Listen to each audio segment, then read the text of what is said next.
నమస్తే అండి, welcome to eagle health. నేను మీ doctor Chintala Venkata Rakesh, consultant endocrinologist, Sanjeevani hospital, Vijayawada. మధుమేహం ఉన్నటువంటి గర్భిణీ స్త్రీలు ఎటువంటి జాగ్రత్తలు తీసుకోవాలి అది ఇవాళ మనం తెలుసుకుందాం. గర్భిణీ స్త్రీల్లో షుగర్ రావచ్చా? ఎస్, రావచ్చు. అగైన్ ఇక్కడ గర్భిణీ స్త్రీల్లో వచ్చేటువంటి షుగర్ కూడా మిగిలిన పేషెంట్స్లో వచ్చేటువంటి షుగర్ లాగా టైప్ 2 కావచ్చు, టైప్ 1 కావచ్చు. టైప్ 1 అంటే అంతకు ముందే తెలిసి ఉంటుంది, ఆల్రెడీ వాళ్ళు షుగర్ వ్యాధి ఉందని తెలుసు, ఇన్సులిన్ మీద ఉన్నారు, వాళ్ళు ఇప్పుడు ప్రెగ్నెంట్ అయ్యారు, ఇప్పుడు షుగర్ కంట్రోల్ ఎట్లా ఉంటుందనేది ఒక ఆస్పెక్ట్. 2, అసలు అంతకుముందు షుగర్ లేదు, ప్రెగ్నెన్సీలో మాత్రమే షుగర్ వస్తుంది, లేదా అంతకుముందు టైప్ 2 డయాబెటీస్ అంటే ట్యాబ్లెట్స్తో రెస్పాండ్ అయ్యేటటువంటి షుగర్ ఉంది, ఇప్పుడు మనం ఇన్సులిన్ మొదలు పెట్టాల్సిన పరిస్థితి వచ్చింది, ఎలా అనేది.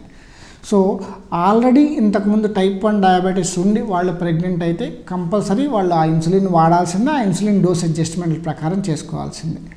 ఇంతకుముందు టైప్ 2 డయాబెటీస్ ఉంది అంటే ట్యాబ్లెట్స్ వాడి ట్యాబ్లెట్స్తో కంట్రోల్లో ఉన్నటువంటి షుగర్ ఉన్నటువంటి స్త్రీలు కనుక ప్రెగ్నెంట్ అయితే వాళ్ళకి ఇన్సులిన్ మార్చాల్సి వస్తుంది. సో వాళ్ళు ఏ రకమైన ట్యాబ్లెట్ మీద ఉన్నా అనేది ఇంపార్టెంట్. ఎందుకంటే ప్రెగ్నెన్సీలో మనం అన్ని రకాల ట్యాబ్లెట్లు వాడలేం.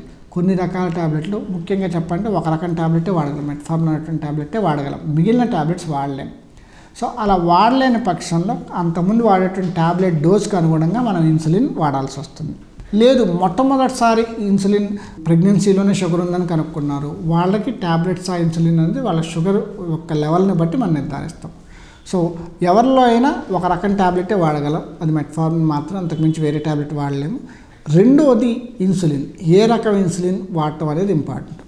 ప్రెగ్నెన్సీలో అంటే ఈ గర్భిణీ స్త్రీల్లో చాలా తక్కువ మోతాదులో లేదా చాలా మైల్డ్ సివియర్గా కనుక షుగర్ ఉన్నట్లయితే వాళ్ళకి తిన్న తర్వాత షుగర్ పెరుగుతుంది. సో ఆ తిన్న తర్వాత షుగర్ పెరగడానికి కారణం ఏంటి, డైట్ ఏమన్నా కారణం అనేది కూడా ఇంపార్టెంట్. అంటే మనకి ఇన్సులిన్ ఎంత ఇంపార్టెంటో, ట్యాబ్లెట్స్ ఎంత ఇంపార్టెంటో, ప్రెగ్నెన్సీలో డైట్ కూడా అంతే ఇంపార్టెంట్. సో చాలాసార్లు మనం ఆహార నియమాలు కనుక మార్చి సరైన డైట్ కనుక వాళ్ళకి అడ్వైస్ చేయగలిగితే షుగర్స్ నార్మల్ అవుతాయి. సో ఏ డైట్ వాడుతున్నా అనేది మన ఇంపార్టెంట్. డైట్లో మనం తీసుకోవాల్సిన జాగ్రత్తలు ఏంటి, పిండి పదార్థాలు తక్కువగా ఉండటం, మాంసకృతులు ఎక్కువగా ఉండటం, ప్రతి ఫుడ్లో అంటే మార్నింగ్ టిఫిన్లో కానీ, మధ్యాహ్నం భోజనంలో కానీ, సాయంత్రం టిఫిన్లో కానీ, లేదా స్నాక్స్ టైంలో కానీ ఈ 3 పదార్థాలు ఉండేటట్టు చూసుకోవటం. పిండి పదార్థాలు immediate complex carbohydrates, simple carbohydrates కాకుండా అంటే తిన్న వెంటనే మన రక్తంలో షుగర్ పెంచేటటువంటి పదార్థాలకి దూరంగా ఉండటం. అట్లనే షుగర్ మానిటరింగ్ అంటే తరచుగా ఉదయం తినకముందు, తిన్న తర్వాత, మధ్యాహ్నం తినకముందు, తిన్న తర్వాత, సాయంత్రం తినకముందు, తిన్న తర్వాత ఎట్లా ఉంటుంది అనేటువంటి విషయానికి కూడా అవగాహన రావాలి. సో డయాబెటిక్ మానిటరింగ్ చార్ట్ అంటాం అనమాట, జీడిఎం మానిటరింగ్ చార్ట్. సో వాళ్ళు ఖచ్చితంగా ఇంటి దగ్గర గ్లూకోమీటర్లో ఈ వాల్యూస్ నోట్ చేసుకొని మీ దగ్గరకు వచ్చి డాక్టర్ దగ్గరికి వెళ్ళాలి. అప్పుడు దానికి అనుగుణంగా ఇన్సులిన్ మొదలు పెట్టాలా, మొదలు పెడితే ఎంత డోసు మొదలు పెట్టాలి, ఎంత డోసు అడ్జస్ట్ చేయాలనేది చాలా ఇంపార్టెంట్. వీళ్ళల్లో మొట్టమొదటిసారి ప్రెగ్నెన్సీలో కనుక మనకి షుగర్ కనుక్కున్నట్టయితే వాళ్ళు షుగర్ తర్వాత డెలివరీ తర్వాత ఇన్సులిన్ ఆపేసేటువంటి ఛాన్స్ కూడా ఉంటుంది.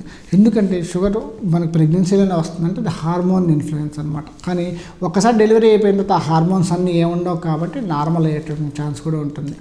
కానీ చాలామందిలో ఉండే అపోహ ఏంటంటే ఒకసారి అయిపోయిన తర్వాత మొత్తం ఆపేయచ్చు కదా, అట్లా ఆపేయకూడదు. మీకు ఏ రకం షుగర్ ఉందని కనుక్కొని దానికి అనుగుణంగానే ఆపాలి. Thanks for watching eagle health.